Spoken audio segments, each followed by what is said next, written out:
He ruled the most powerful empire the world had ever seen. He commanded legions that could crush nations with a single order. His word was law across 3 continents. He could have anything, do anything, become anything. Yet every night, by the flickering light of an oil lamp in a military tent on the frozen frontiers of the empire, he wrote these words to himself. "You have power over your mind, not outside events. Realize this, and you will find strength." This is the story of a man who became emperor not because he wanted it, but because fate demanded it. A warrior who hated war. A king who questioned the very nature of power. A stoic philosopher who felt everything deeply but refused to be controlled by his emotions.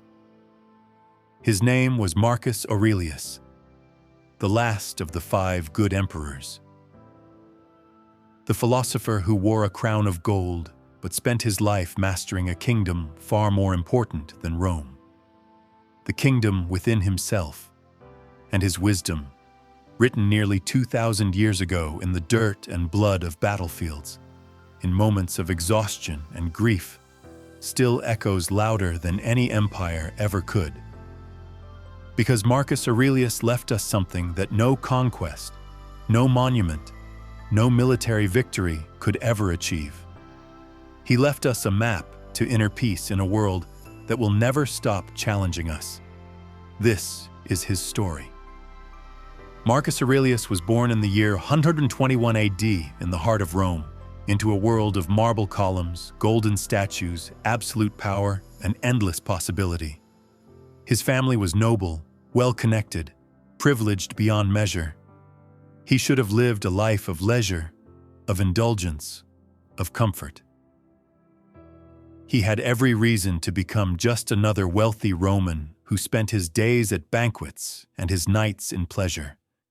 But Marcus was different from the very beginning. While other Roman boys his age played war games in the streets and dreamed of military glory, Marcus sat in silence, reading the works of Greek philosophers. While they chased pleasure and status, he chased understanding. While they wanted to conquer the world, Marcus wanted to conquer himself.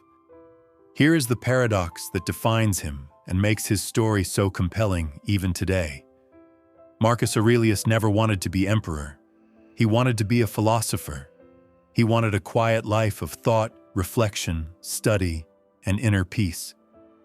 He wanted to spend his days in libraries, debating ideas with other thinkers, writing about the nature of existence.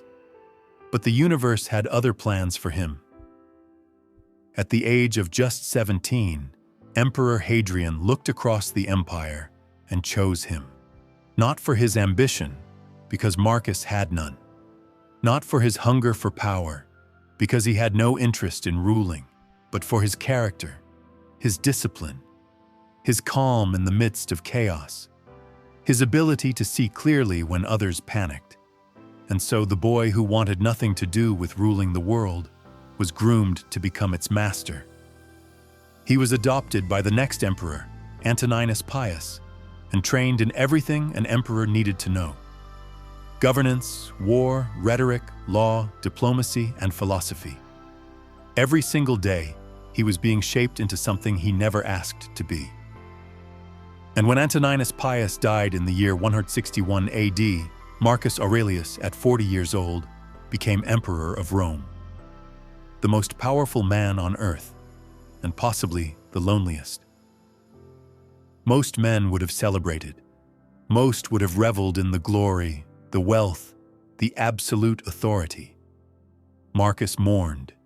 He mourned the loss of his private life, the loss of his freedom, the loss of the simple joy of reading in silence and thinking without interruption.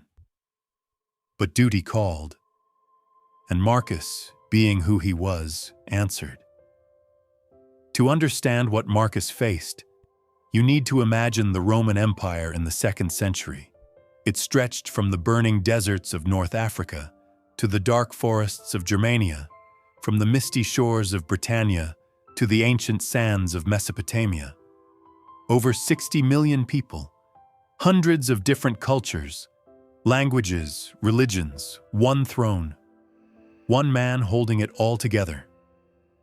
On the surface, Rome was glorious, magnificent, seemingly untouchable, the greatest civilization the world had ever known. But underneath that gleaming facade, cracks were forming. Plague was spreading across the empire like wildfire. The Antonine Plague, possibly smallpox or measles, was killing millions. Entire cities were depopulated. Trade routes collapsed. The economy shuddered. The streets of Rome itself smelled of death. Bodies were piled in the streets because there weren't enough people left alive to bury them. It was a nightmare that made the Black Death look small by comparison. And there was nothing Marcus could do to stop it. No cure, no vaccine, no understanding of how disease spread. Just death, relentless and unstoppable. At the same time, barbarian tribes were hammering at the northern borders with unprecedented aggression. The Marcomanni, the Quadi, the Sarmatians, all of them saw the weakness caused by the plague and they pushed hard. They crossed the Danube River in massive numbers, raiding Roman territory, burning villages, killing civilians. For the first time in generations, barbarians actually threatened Italy itself. Rome, the eternal city, was in danger. And inside the empire, corruption festered like an open wound. Senators plotted against each other. Generals schemed for power. The bureaucracy that kept the empire running was riddled with bribery and incompetence. Everyone wanted power, and many were willing to kill for it. The Senate, which had once been the beating heart of Roman democracy, was now little more than a den of ambitious men looking for any opportunity to advance themselves. Into this storm walked Marcus Aurelius, a man who never wanted the throne, a philosopher forced to become a general, a thinker who had to become a warrior, a gentle soul who had to make brutal decisions. He didn't have the luxury of philosophy anymore.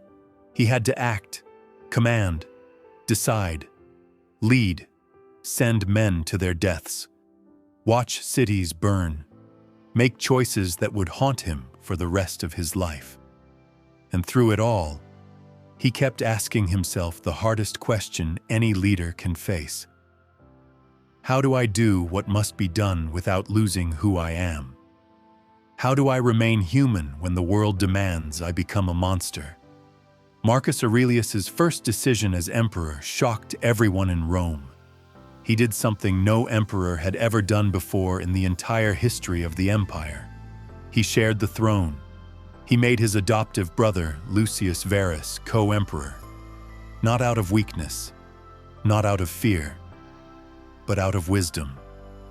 He knew the empire was too vast, too troubled, too complex for one man to manage alone. He valued partnership over pride, collaboration over ego.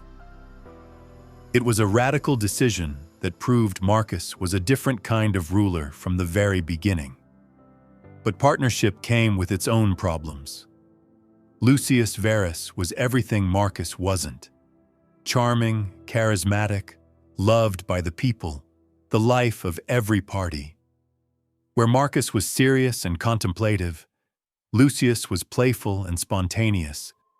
Where Marcus worked late into the night reading reports and making decisions, Lucius threw lavish parties and enjoyed himself.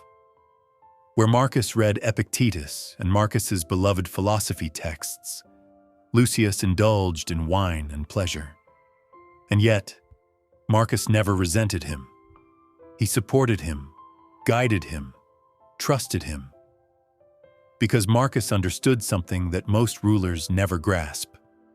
Strength isn't about controlling others. It's about controlling yourself. Then the plague came. It arrived like a thief in the night, silent and merciless. Soldiers returning from the Parthian War in the east brought it back with them, and it spread through the empire faster than any army could march. Millions died. The economy collapsed. Fear gripped every heart. Families were destroyed. Children lost their parents. Parents buried their children. The social fabric of Rome began to tear apart, and Marcus stood in the center of it all, making impossible decisions every single day. Should he close the borders and abandon the frontier provinces to save the heartland? Should he pull back the legions and let the barbarians take what they wanted? Should he quarantine entire cities and condemn thousands to death by starvation? He couldn't, because retreat meant the end of Rome. Retreat meant everything his predecessors had built would crumble. So Marcus did what few leaders have the courage to do. He went to the front lines himself, not to escape the plague, not to hide behind walls and palace guards, but to face the chaos head-on. For nearly a decade, Marcus Aurelius lived on the battlefield, not in a palace surrounded by luxury, not in comfort and safety, but in a tent, in the cold, in the mud and blood of the Marcomannic Wars. Every day, he woke to reports of death, soldiers lost, villages burned, tribes advancing. Every night he went to sleep not knowing if tomorrow would bring victory or complete annihilation. And in those nights, by the dim light of an oil lamp, exhausted beyond measure, Marcus Aurelius wrote, not speeches for the Senate, not propaganda to boost morale, not letters boasting of his victories. He wrote to himself. These writings would later be called the Meditations, but that title makes them sound grand and formal and philosophical in an academic sense. They weren't. They were survival notes, personal reminders. A man trying desperately to hold on to his sanity and his soul in the middle of hell. Listen to what he wrote during those dark years. When you wake up in the morning, tell yourself, the people I deal with today will be meddling, ungrateful, arrogant, dishonest, jealous, and surly. They are like this because they can't tell good from evil. But I have seen the beauty of good and the ugliness of evil, and have recognized that the wrongdoer has a nature related to my own. This wasn't abstract philosophy. This was real. He was surrounded by betrayal, incompetence, and chaos every single day. Generals who disobeyed orders, advisors who lied to him, allies who switched sides. And yet, Marcus chose understanding over anger. He chose compassion over cruelty. He wrote, "You have power over your mind, not outside events. Realize this, and you will find strength." He couldn't control the plague that was killing his people. He couldn't stop the barbarians from attacking. He couldn't prevent betrayal or death or suffering. But he could control his response. And that became his superpower. That became the key to everything. One moment captures this perfectly and reveals the true nature of Marcus Aurelius. In the year 175 AD, Marcus received devastating news while he was still on campaign. Avidius Cassius, one of his most trusted generals, a man he had elevated and honored, had declared himself emperor. A coup, a betrayal of the highest order. Cassius controlled Egypt and Syria, two of the richest provinces in the empire. He had legions under his command, resources, support from powerful senators. This was an existential threat to Marcus's rule and to the stability of the entire empire. Most emperors throughout history would have responded with rage. They would have executed Cassius's family, burned his cities, made a brutal example of everyone connected to him, sent a message that betrayal meant death not just for you, but for everyone you ever loved. But Marcus didn't do that. Instead, he wrote a letter to the Senate. In it, He said that if Avidius Cassius truly was a better leader than him, then perhaps Rome should follow Cassius instead. And if Cassius won the civil war, Marcus asked only one thing: that his own wife and children be spared. Can you imagine that? An emperor who valued principles over power.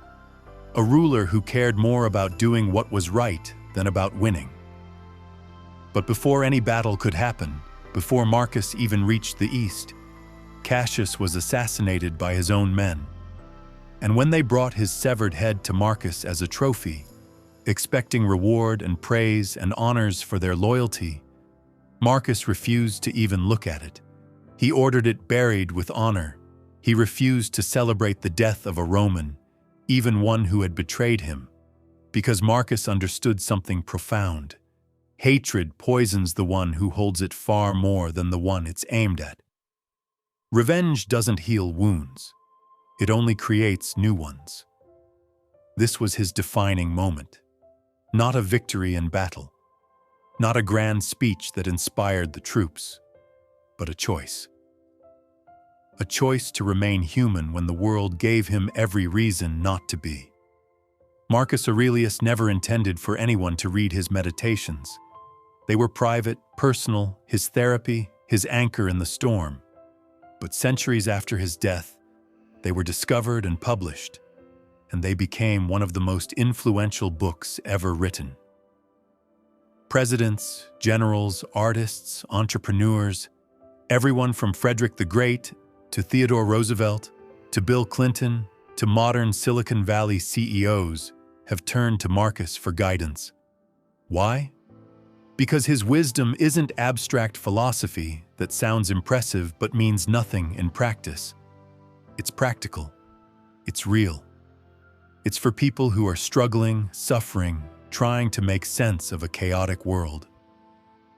Let me share with you the lessons Marcus left us. The wisdom that has survived 2,000 years because it speaks to something eternal in the human experience. Lesson 1. You don't control what happens to you. You only control how you respond. Marcus wrote, "The impediment to action advances action. What stands in the way becomes the way." In other words, obstacles aren't the enemy of progress. They are the path to progress. The plague didn't stop Marcus. It revealed his leadership. The wars didn't break him. They forged him into something stronger. The betrayals didn't destroy him. They taught him about human nature and about his own capacity for forgiveness. Whatever you're facing right now in your own life, failure, betrayal, loss, illness, disappointment, it's not happening to you. It's happening for you. It's the fire that shapes you into who you're meant to become. Lesson 2. Master your mind, and you master your life. Marcus wrote, "The happiness of your life depends upon the quality of your thoughts." He ruled an empire that spanned the known world, but he knew the most important empire was the one inside his own head. If your thoughts are chaotic, anxious, fearful, your life will reflect that chaos. If your thoughts are disciplined, focused, intentional, your life will follow. This is why Marcus meditated, why he wrote, why he constantly examined his own mind with ruthless honesty. Because the war within is the only war that truly matters. You can conquer kingdoms and still be a slave to your own mind. Or you can have nothing and be completely free. Lesson 3. Death is not the enemy. Wasted life is.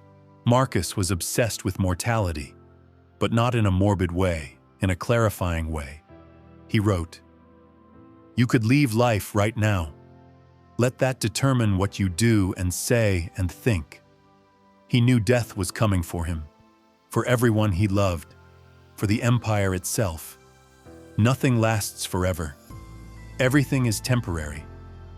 And that knowledge didn't paralyze him. It freed him. Because when you truly accept that your time is limited, you stop wasting it on things that don't matter. You stop holding grudges that serve no purpose. You stop chasing the approval of people whose opinions mean nothing.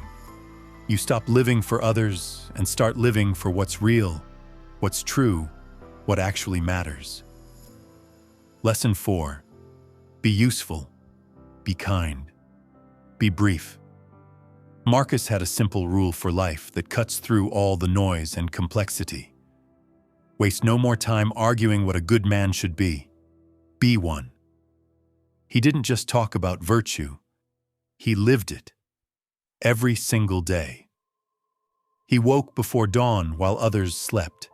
He worked tirelessly while others complained. He listened to advisors he disagreed with because he valued truth over ego. He showed mercy to enemies who deserved none. He gave away wealth to help plague victims. He led from the front when he could have stayed safe in Rome. And when he spoke, he was brief, clear, honest. Because he knew that character isn't built in grand moments that everyone sees. It's built in small, daily choices that nobody notices but you. Lesson 5. You are not your thoughts. You are the observer of your thoughts. This might be Marcus's deepest insight, the one that separates him from almost every other philosopher. He wrote, "Today I escaped anxiety, or no, I discarded it, because it was within me, in my own perceptions, not outside. Anxiety, anger, fear, jealousy, they don't come from the world. They come from how we interpret the world. And if we can step back, observe our thoughts without being controlled by them, we reclaim our power." This is the essence of Stoicism, not suppressing emotions like some kind of robot, but not being enslaved by them either.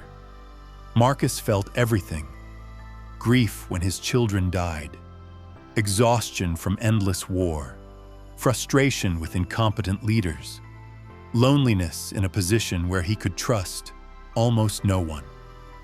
But he didn't let those feelings define him. He observed them, acknowledged them, and chose his response. That's mastery. That's freedom. That's what separates a slave from a king, even if the slave wears a crown and sits on a throne. But here's the truth we must face if we want to understand Marcus Aurelius completely. He paid a terrible price for his wisdom, a price that would have broken most people. Marcus had 14 children with his wife Faustina. 14. And only 6 survived to adulthood. Imagine that for a moment. Burying child after child. Holding their small bodies as they took their last breaths. Watching your wife weep in agony as another baby dies. And still, you have to wake up the next day and rule an empire. Still, you have to make decisions that affect millions of lives. Still, you have to be strong for everyone else when your own heart is shattered into pieces. Marcus wrote during those years, "Loss is nothing else but change, and change is nature's delight." But how do you truly believe that when you're burying your own children? How do you maintain stoic calm when every fiber of your being wants to scream at the universe for the injustice of it all? He did, or at least he tried. He wrote those words not because they came easily, but because he needed them to survive. His wife Faustina was rumored to be unfaithful to him. The whispers spread through Rome like poison. Some said she betrayed him with gladiators. Some said she mocked him behind his back for being too serious, too philosophical, too boring. Marcus never publicly responded to any of it. He honored her, defended her, built monuments in her name.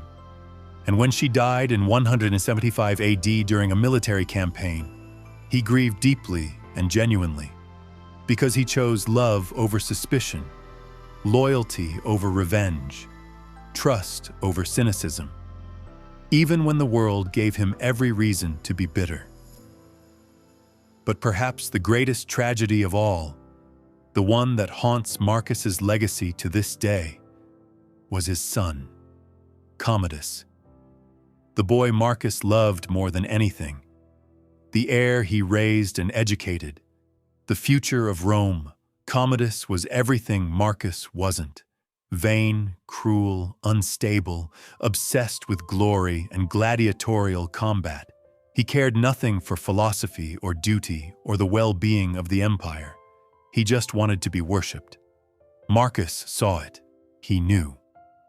Everyone around him begged him to choose a different successor, to adopt someone worthy like the emperors before him had done. But he couldn't bring himself to disown his own son.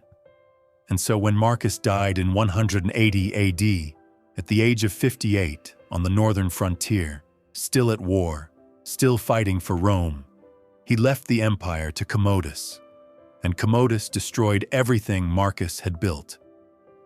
He declared himself a living god. He fought as a gladiator in the arena, humiliating the office of emperor. He bankrupted the treasury with his excess. He turned Rome into a circus. He executed senators on a whim. Within just a few years, the golden age that Marcus had tried so desperately to preserve was over. The Pax Romana was broken. Some historians say this was Marcus's greatest failure, that he should have been more ruthless, that he should have chosen merit over blood. But maybe that's the point. Even the wisest man who ever lived couldn't control everything. Even Marcus Aurelius, who mastered himself completely, couldn't master fate. And maybe that's the final lesson. Do your best. Live with honor. Accept what you cannot change. And let go. So why does Marcus Aurelius still matter today? Why 2,000 years after his death, do millions of people across the world turn to his words for comfort, guidance, and strength? Why do his meditations remain one of the most popular books in existence, translated into every language, read by everyone from college students to presidents, to people going through their darkest moments? Because Marcus was real. He didn't write as a philosopher in an ivory tower, disconnected from the messiness of actual life. He wrote as a man in the dirt, in the cold, in the dark, in the middle of war and plague and death, trying desperately to make sense of suffering. He didn't preach perfection. He struggled, he doubted, he failed, he made mistakes, he lost people he loved, he faced betrayal, he experienced exhaustion and despair. But he kept going, and more importantly, he left us a map. Not a map to happiness, because happiness is temporary and fleeting. Not a map to success, because success is subjective and often meaningless. But a map to inner peace in a world that will never stop challenging us. His meditations aren't ancient history. They're a mirror. When you read Marcus, you're not reading about Rome or emperors or battles that happened millennia ago. You're reading about yourself, your struggles, your doubts, your battles. The voice in your head that tells you you're not good enough. The anxiety about the future. The regret about the past. The fear of death. The pain of loss. All of it. And you realize something profound. You're not alone. Every generation faces chaos. Every person faces loss. Every leader faces impossible choices. But the ones who endure, the ones who leave a legacy that matters, the ones who change the world, are the ones who master themselves first. Marcus wrote, "Confine yourself to the present, not the past, which is gone and cannot be changed, not the future, which doesn't exist and may never come. Right here, right now, this moment. That's where your power is. That's where your life actually happens." He wrote, "The best revenge is to be unlike him who performed the injury. Don't become what you hate. Don't let bitterness win. Don't let other people's cruelty turn you into something you're not. Rise above it. Be better. Not for them, but for yourself. He wrote, "Very little is needed to make a happy life. It is all within yourself, in your way of thinking. Not in wealth, which disappears. Not in status, which is meaningless. Not in the approval of others, which changes like the wind, but in how you see the world. In the quality of your thoughts, in the decisions you make when nobody is watching." Marcus Aurelius didn't conquer the world. The world conquered him. Fate took everything from him: his children, his peace, his dreams of a quiet life, his hope that his son would be a worthy successor. But through it all, he conquered himself. He mastered his mind. He remained human in a position that made most people monsters, and in doing so, he became immortal.